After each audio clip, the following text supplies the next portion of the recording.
Now, if you notice I don't look as enthusiastic in this video as the others, it's because I just realized that all of the videos I made yesterday and the one that I just made today didn't have sound because my mic died, so now I have to redo all of them starting with this one.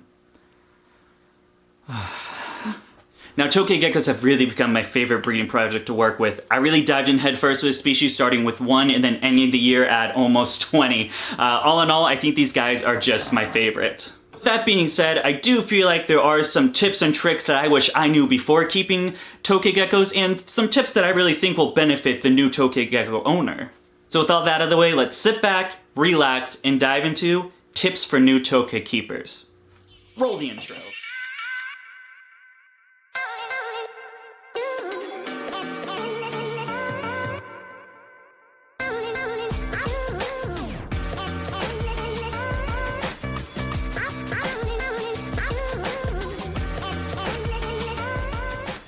Now this first tip is going to go for the keepers that have bought captive bred babies, either from myself or other Tokay breeders out there. And that's going to be that baby Tokays are fast. I know what you're thinking. Dakota, that's pretty obvious. I mean, duh, small babies are going to be fast. That, like you really gotta say that? Well, hang on there, viewer. You just need to understand that I would just say do not underestimate the speed of the baby Tokay gecko. I've got to say, with pretty much the least favorite part of me breeding Tokay geckos is going to be the fact when I have to sell the babies off. And that also has to do with the fact that, I really enjoy my babies, and it hurts me a little bit every time I sell one, but if I didn't sell them, then I wouldn't have a business, or this being my career, I'd have to do something else. So I just have to take that, pros and cons to everything. However, the second part to that is the fact that me having to physically get the babies out of the enclosure and ship them out, my God, is it a pain. This most recently happened with this baby right here. I just sold him about a week ago, and my God, it took me like 20 minutes to catch the thing. He made it out of the enclosure, through the reptile room, down the hallway, into the bird room, halfway up the wall before I finally caught up and grabbed him. Beautiful Tokay. I was pretty happy to ship him off after that, though, I'll be honest. My tip for new keepers, if you do have a captive bred baby Tokay, is to put it either in a temporary bin setup or in an aquarium setup. This should be temporary until it grows a little larger. The fact that it won't, the real issue is the frontal, the exoteras, the zoomeds that open frontally, that gap between the door right there, yes, that is wide enough for baby geckos to run right out on. I can't tell you how many times when I'm using exoteras for my breeding projects that baby Tokays would just scoot right out of there, and then I would have to spend the next 5 to 10 minutes catching them. So do yourself a favor, use a bin or aquarium setup until they get a little bigger, and then switch to the exoteras. Or even better, you could switch to a Zen habitat enclosure. Yes, Zen habitats. You guys thought I was only going to talk about this enclosure for bearded dragons? Nope. They also make fantastic arboreal setups, like this 2 foot by 2 foot by 2 foot. I mean, look at this. This would be Tokay heaven. It's actually going to be one of my new ones. I'm going to be starting getting the Zen habitat enclosures, to switching for all my Tokays. I guess that's the end of my sponsor spiel. We can move on now. Second thing I wish I knew before getting Tokay geckos is the fact that when they grow up, or you happen to get the adult geckos, they're big and their bite hurts. Maybe I should rename this video just like Tokay gecko keeping for dummies, because this all sounds like really obvious stuff. But just judging from my comment section, I get a lot of you guys saying stuff like this, oh, well, look at this wuss handling Tokays' gloves. Listen, man, this is the second largest gecko species that you can keep in captivity, only rival to the Leachianus gecko. These guys are big. We're talking pretty much 12 plus inches with a big head. And what's on that head? What's in the head? Teeth, big jaw muscles. Now, owning 20 Tokay geckos for as long as I have at this point, I have suffered quite a few bites. Baby Tokays, subadult Tokays, juvenile Tokays, full-grown Tokays, my biggest Tokay, I've been bitten by them all. And my God, gloves or no gloves, the bite hurts. However, there's a big difference between you wearing a glove and getting bit by a large Tokay and having some broken blood vessels and a little swelling and then going away in 3 days, and then just you having your bare hand being bitten by a Tokay, ripping off the skin. Not a fun bite. All in all, not fun. So the point I'm trying to get across is, it don't matter how many of you tell me that I'm a wuss, and it don't matter how many they're gonna tell you guys you are a wuss. just put on some gloves if you're gonna handle them and you know that they might bite, because getting bit by an adult Tokay with bare hands instead of gloves, it sucks. Gonna be my best advice, that and also using proper handling techniques. For guys of you who haven't watched it, I did make this video right here. I was gonna show you how to properly restrain and hold the gecko if you're moving it to a different setup, doing it for breeding projects, so on and so forth. The only reason why I would not suggest using gloves or the handling techniques in that video is the fact if you're trying to tame down your Tokay gecko. Really the only advice I have for that at this point is making sure, or starting out, you're gonna have a lot better of an outcome starting with a captive bred baby. I'm not saying this because of the fact that, oh, it's captive bred, so it's going to tame down a lot easier. It's really not the case. It seems to be more on a individual animal basis. The fact being is if you're trying to tame down a Tokay, it's a lot easier to take a bite from a 6 to 8 month old Tokay versus a full adult Tokay.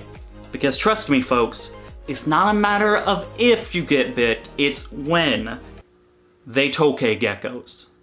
Speaking of taming down, this is the other tip I want to throw out there, is the fact that really when you should start taming down Tokay geckos.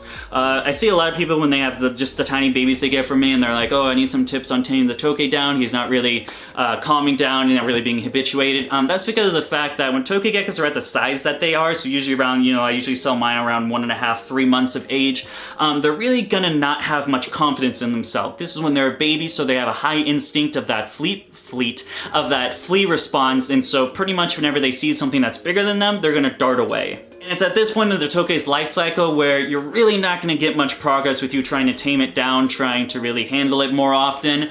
It's pretty much just built inside the Tokay gecko that if a big thing is coming towards it, it needs to run away. I find this flee response usually starts to settle down around over 6 months. Somewhere around the 8 to 10 months is when they really start to gain that confidence, and you're gonna find more defensive behaviors to them. That's going to be the mouth gaping, the barks, and then the little headbutts they do, and even the bites if it goes that far. So if you're trying to tame down your Tokay, I would just hold off a little bit, try hand feeding, make just being around the enclosure. I wouldn't go hands-on at that point if your goal is trying to habituate it. Speaking of that, I will be making a Tokay taming video eventually. I really wanted to get it out before this. However, the fact is my breeding projects, all my babies are paired, or all my adults are paired right now, so I really don't like messing with Tokays when they're paired. I kind of want to leave them to do their thing, wait until some clutches come in, and then remove the males. It's at that point I will start making a Tokay taming video. So I think maybe a month and a half that should come out. Maybe a little longer, maybe a little less. We'll see. Real quick guys, if you are enjoying this video and you're thinking, these are pretty helpful tips, Dakota, thanks. If you could do me a huge favor, go to that lower left-hand corner, hit that like button for me. Really want to make sure you guys are still enjoying these videos, and the best way that I can see that is if the video has a bunch of likes. If you guys are interested in this kind of video, I will be making another one of the Tokay gecko myths. Just want to make sure that the Tokay content people still want to see it on the channel. It's not something I should just talk a little bit less about. So thanks, let's move on. Alright, we talked about the big things I wanted to talk about, so I think now I'm just gonna shoot out a bunch of random tips that I find work a little better for keepers, and then we'll wrap this video up. Number one, so when you're feeding Tokay geckos, they enjoy a lot more of an active prey versus dish feeding. I believe 4 out of my 20 will actually feed out of the dish. The others just ignore it and then the animal or the bugs die.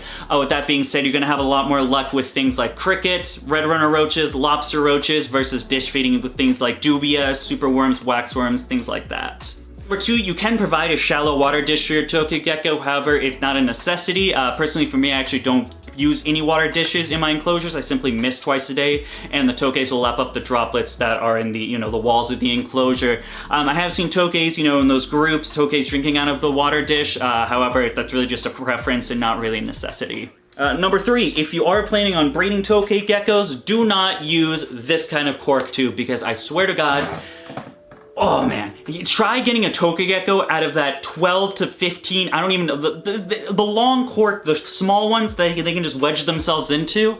Yeah, trying to get them out of that for breeding projects is a real fun. And wait, it gets even better when you actually leave that in there and then babies hatch out, and then the adults and the babies are in it. So you have to try to figure out how to separate babies from parents, because obviously, when babies reach that 3 to 4 month age, you do want to separate them out of the enclosure. You gotta try to figure out how to do that in this tiny cork tube. You think they just run away. They don't. They just bark at you. I hate those cork tubes. Now, if you're just keeping Tokay geckos, I recommend them because they love them. But if you are trying to breed, and this is going to be something where Tokay geckos are going to be moving fairly often, I would just skip on the small tubes and go with some larger cork flats or even the larger cork tubes. Well, I think that's going to wrap it up. I think that's all the tips I wanted to talk about today. What do you guys think? Were these good tips or were these bad tips? Did I miss something you guys would like to know more about? You can leave that down there in the comment section. I'll be sure to get to it. Let's talk about the outro. Now, if you liked the video, please feel free to give us a thumbs up. If you want to see some more of my animals or my breeding products, you can always follow me on Facebook, Instagram, DBCB Exotics. We're also on TikTok. Like some merch like this. Jesus. This isn't my merch. This is Blackcraft. I'm still waiting on that sponsorship from Blackcraft. I don't actually. You know what? We're gonna go to the. I'm just gonna go to the source. You know, I'm tired of waiting. We need this sponsorship. All right. Yes. Hello. Is this Blackcraft? Yeah. No, this is Dakota. No. Yeah. The guy in the YouTube videos. I keep bugging you guys for sponsorships. So I'm just wondering. You know, what's going on with that? Are you actually like? I haven't gotten any emails or anything. Oh, what is that? No, I have the cap. No, the cap's on. Frontwards are back. It's backwards. The cap's back. Oh, it has to be frontwards in all the videos in order to get the sponsorship. I really think it looks better backwards. Oh, you don't give a shit. Oh, you're also not sponsoring me because I only have 3,000 subs and this is a reptile channel. It has nothing to do with clothing apparel. No, I understand. Yes, I'll stop making you guys try to sponsor me in my videos. I apologize. Okay, thank you. All right, I'll stop calling. Thanks. That was dumb. What was I? Oh, yeah, merch. So we got this one, that one over there. They're pretty cool designs. Help me out, because we know now that Blackcraft definitely won't help me. You can find that in the description down there, teespring.com, where we also have Patreon, patreon.com/dbcbexotics, where you get to see cool things such as pictures and animals I get before anyone else gets to see them, which is pretty constantly because, of course, this is a reptile channel, not a clothing apparel channel, so I have a bunch of reptiles coming in while I expand my business. You also get to see up-to-date updates on my breeding project. That means baby gecko pictures for anyone who gets to see them. Pregnant geckos. I have a gargoyle right now. She's looking huge. You could see it if you were on Patreon. What else do you get? There's a tier where you can get discounts on that merch, the rad merch I showed earlier, and discounts on my babies. That's cheaper babies, cheaper cool t-shirts. All sounds good to me. $1 a month. That's a bargain that I would take. Let's just roll the outro.